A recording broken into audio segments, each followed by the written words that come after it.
நிவின் வந்து விஜய் பார்க்க வராரு. அப்போ விஜய் வந்து நிவின் கிட்ட உங்கள முக்கியமான விஷயத்துக்காக தான் வர சொன்னேன்றாரு. என்ன விஷயம் அப்படின்னு சொல்லிட்டு கேட்குறாரு நிவின். இந்த விஷயம் நான் சொல்கிறேன்னு சொல்லிட்டு என்ன தப்பாக நினைக்காதீங்க. நீங்கள் மட்டும் தான் ஹெல்ப் பண்ண முடியும் அப்படின்னோடனே சொல்லுங்கள் என்ன வேணாலும் பண்ணுறேன் விஜய் அப்படின்னு சொல்லி சொன்னோன்னே சரி உங்கள் மாமா இருக்கார்ல நீங்கள் யாரை சொல்கிறீங்க? எல்லாம் வேறு யாரை நான் சொல்ல போகிறேன்?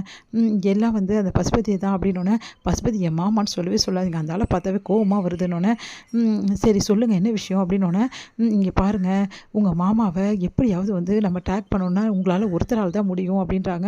நீங்கள் என்ன சொல்கிறீங்க அப்படின்னா உங்கள் மாமாவுக்கு நிறைய இடம் வந்து இருக்குல்ல, இங்கே அவருக்கு சொந்தமான இடங்கள்லாம் என்னென்ன இருக்குது அப்படின்னு உங்களுக்கு தெரியும்ல அப்படின்னோடனே ஆமாங்க எனக்கு நல்லாவே தெரியும்.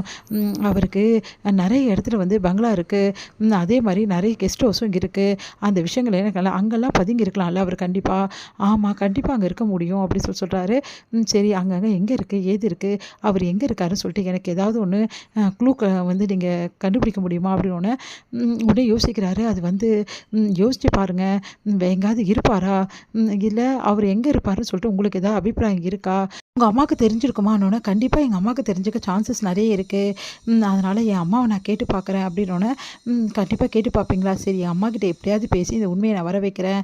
அவர் எங்கே இருப்பார் ஏது இருக்கார், அவருக்கு எங்கெல்லாம் இடம் இருக்குது அங்கெல்லாம் இருக்க முடியுமா அப்படின்னு சொல்லிட்டு எல்லாத்தையும் விசாரிச்சு நான் உங்களுக்கு சொல்கிறேன் விஜய் அப்படின்னோடனே ரொம்ப தேங்க்ஸ் நிவின்றாங்க.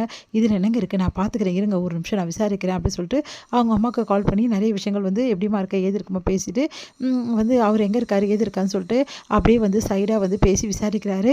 உடனே வந்து விஜய் ஒரு க்ளூக்கு நம்மளுக்கு கிடச்சிருக்கு. என்ன விஷயம் அப்படின்னோடனே இந்த பங்களாவில் தான் அவர் இருக்கிறதுக்கு சான்ஸ் இருக்குது. ஏன்னா அங்கே அவருக்கு 2-3 பங்களா இருக்குது, அந்த இடத்துல அவர் போகிறதுக்கு சான்சஸ் இருக்குது. ஓ அப்படியா, சரி சென்னையில் அப்படின்னு சென்னையில் இன்னொரு இடமும் இருக்கான் அவருக்கு, அந்த இடத்துல தான் கண்டிப்பாக வந்து இவர் போகலாம், இல்லைனா வெள்ளாவோட மாமாவே அவர் அங்கே தான் வச்சுருக்கலாம் அப்படின்னோடனே சூப்பர் வந்து நிவின் இந்த விஷயத்தை வந்து நான் பார்த்துக்கிறேன் அப்படின்றாரு. இல்லை விஜய் நானும் ஹெல்ப் பண்ணுறேன் அப்படின்னோடனே நீங்கள் இவ்வளோ தூரம் எனக்கு ஹெல்ப் பண்ணதே பெரிய விஷயம், நீங்கள் கவலையே படாதீங்க, சீக்கிரமாகவே வந்து அவரை பிடிச்சிடலாம் அப்படின்னோடனே சரி ஓகே இப்போவே நான் ஃபோன் பண்ணுறேன் அப்படின்னு சொல்லிட்டு யாருக்கு அப்படின்னு ஐயப்பனுக்கு தான், ஐயப்பனை அந்த இடத்துல போய் பார்க்க சொல்கிறேன், கண்டிப்பாக ஏதாவது நம்ம க்ளூ கிடைக்கும் அப்படின்னோடனே ஐயப்பனுக்கு கால் பண்ணி சொல்கிறாங்க நம்ம இன்னொரு இடத்துக்கு நம்ம 2 பேரும் போகலாம் அப்படின்றாங்க.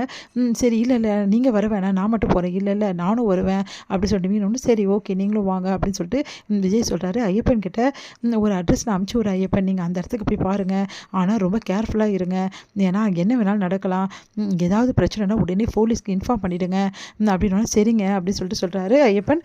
அடுத்து வந்து சரிங்க சார் நான் முடிச்சுட்டு நான் கால் பண்ணுறேன் அப்படின்றாரு. சரி விஜயும் நிவினும் சேர்ந்து அந்த இடத்துக்கு போகிறதா பிளான் பண்ணுறாங்க. காவேரிக்கு இருப்பே கொள்ளலை, என்ன பண்ணுறாங்க ஏது பண்ணுறாங்கன்னு ஒன்றும் புரியாமல் ஒரே டென்ஷனாக இருக்காங்க. வீட்டில் உள்ளவங்களாம் கேட்குறாங்க ஏன் காவேரி இவ்வளோ டென்ஷனாக இருக்கேன், நான் ஒன்றும் இல்லை அப்படின்னு சொல்லிட்டு மழுப்புறாங்க. ஐயோ எனக்கு டென்ஷனாக இருக்கே, விஜய்க்கு ஃபோன் பண்ண வேணாம் நிவினுக்கு ஃபோன் பண்ணுவோம், நிவின் கண்டிப்பாக என்கிட்ட உண்மையை சொல்வார் அப்படின்னு சொல்லிட்டு நிவினுக்கு வந்து கால் பண்ணுறாங்க காவேரி.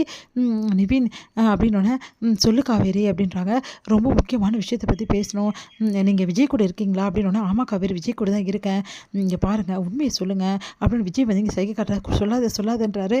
உண்மை அது வந்து காவேரி எனக்கு தெரியும் விஜய் சொல்ல வேணாம்னு சொல்கிறாருல, அதெல்லாம் நீங்கள் கேட்காதீங்க நிவின், எனக்கு ஒரே டென்ஷனாக இருக்குது, ப்ளீஸ் நிவின் என்ன நடக்குதுன்னு அங்கே சொல்லுங்கள் அப்படின்னோடனே இல்லை காவேரி அந்த பசுபதியை பிடிக்கிறதுக்காக விஜய் என்கிட்ட ஒரு திட்டம் சொன்னார், அதை தான் செயல்படுத்திருக்கு, என்ன திட்டம் அப்படின்னோடனே நடந்த விஷயத்தெல்லாம் நிவின் சொல்கிறாரு. என்ன நிவின் நீங்கள் எல்லாத்தையும் சொல்லிட்டீங்க, காவேரி ரொம்ப பதட்டமாக இருக்கா அதனால தான் சொல்லிட்டேன், நீங்கள் எப்போ பார்த்தாலும் காவேரிக்கு பாவம் பார்த்துட்டே இருங்க, காவேரிக்கு இப்போ இருக்க நிலைமையில் எதுவும் தெரிஞ்சுக்காமல் இருக்குது தான் நல்லது அப்படின்றாரு.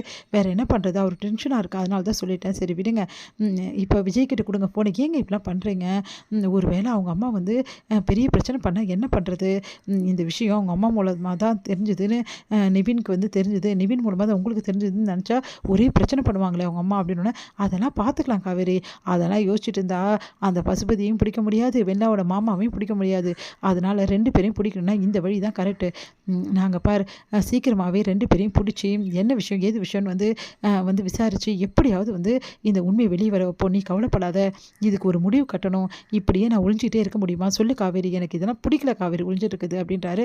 சரிங்க சரி பார்த்து போயிட்டு வாங்க அப்படின்னோடனே சரி ஓகேன்னு சொல்லிட்டு 2 பேரும் கிளம்புறாங்க.